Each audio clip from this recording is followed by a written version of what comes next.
Tanya. Thank you for accepting my invitation. You know, oftentimes we hear people or we express the joy of giving, but rarely do we talk about the joy of receiving. That's true. It's also something that I'm learning myself because it's very uncomfortable to ask for help, and it's also very uncomfortable to accept help when it's being offered to you.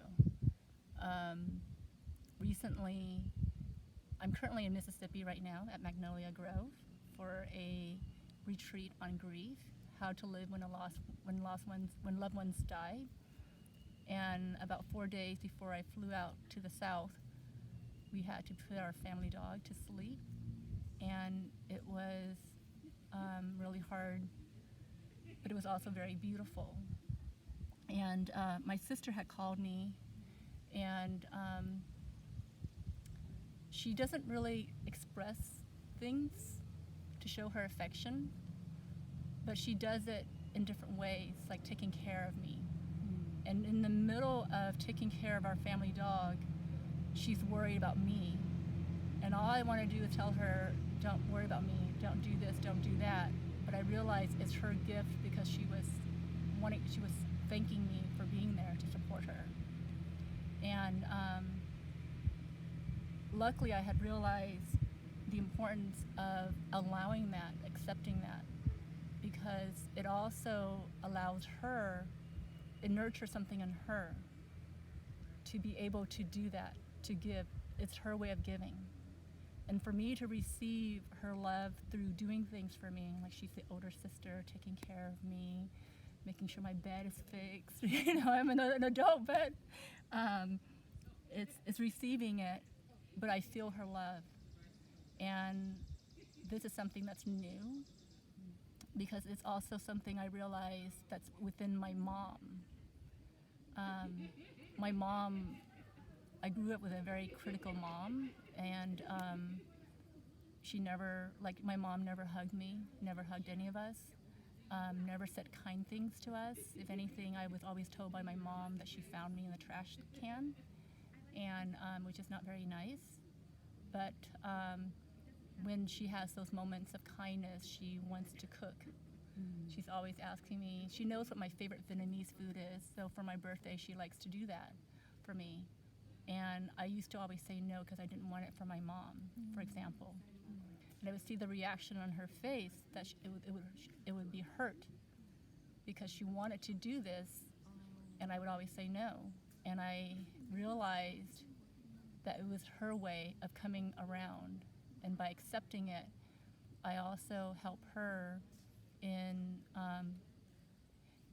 feeling that joy of giving something to someone that she loves, which I am her child. And for me, it's the only way that I know of how I'm receiving her love. So a little bit of that for my mom is also in my sister, my older sister, because we have learned from our parents on what we can and cannot do, or how it's been modeled for us. So, yeah, the subject on receiving is very deep for me. Yeah. Continuing on the topic of receiving, you shared with me one time that you visited Memphis, a very special place in Memphis. Yes. So I actually, this was my first time to Memphis, and I was suggested to go to the Civil Rights Museum, the National Civil Rights Museum, which is held where Dr. Martin Luther King was shot. And that was such a powerful experience. I went there twice because I wanted to read everything and to hear his speeches directly from the video recording. Some I've heard, but some I haven't. And allowing myself that time to do it, to learn, was also in many ways pausing to remember the lessons, but to see the power of how much love he had for people in the community and what he came out to Memphis for, which was to support the poor, believing in social justice, that we are all equal. Like as I'm saying this, I feel the shivers in me because that visit was so powerful. It's different to read something in books or newspapers, but to be there where it happened, I got so emotional, and just reliving by telling the story made me have some shivers as well. So that was that. Even though he's not here anymore, by visiting you learn, but you really also feel a sense of a man's unconditional love and his belief for humanity, which is also in many ways why I'm here at Magnolia Grove, because Thich Nhat Hanh, those who follow him call him Thai.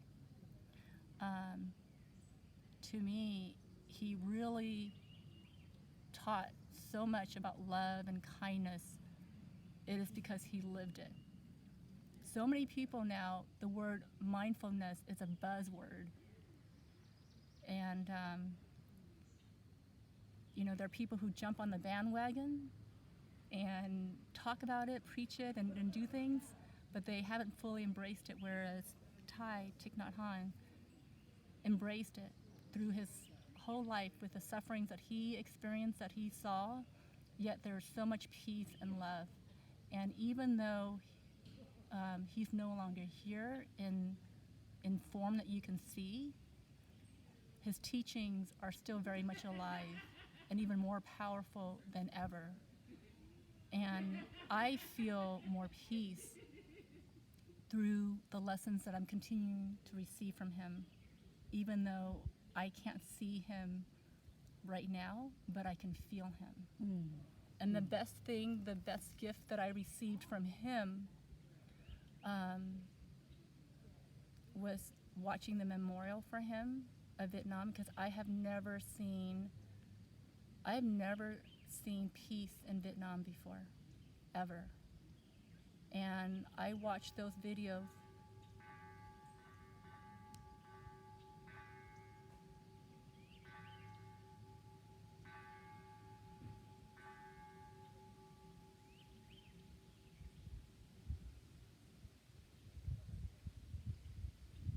We just had a moment of pausing because the bell sounded off, which is another teaching of Thais. But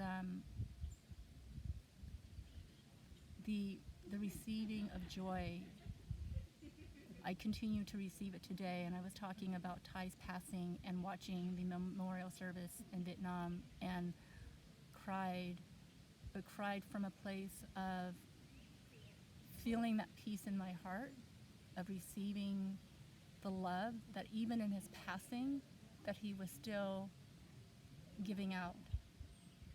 And I've watched that video so many times, and every time tears come, because I've never known that peace.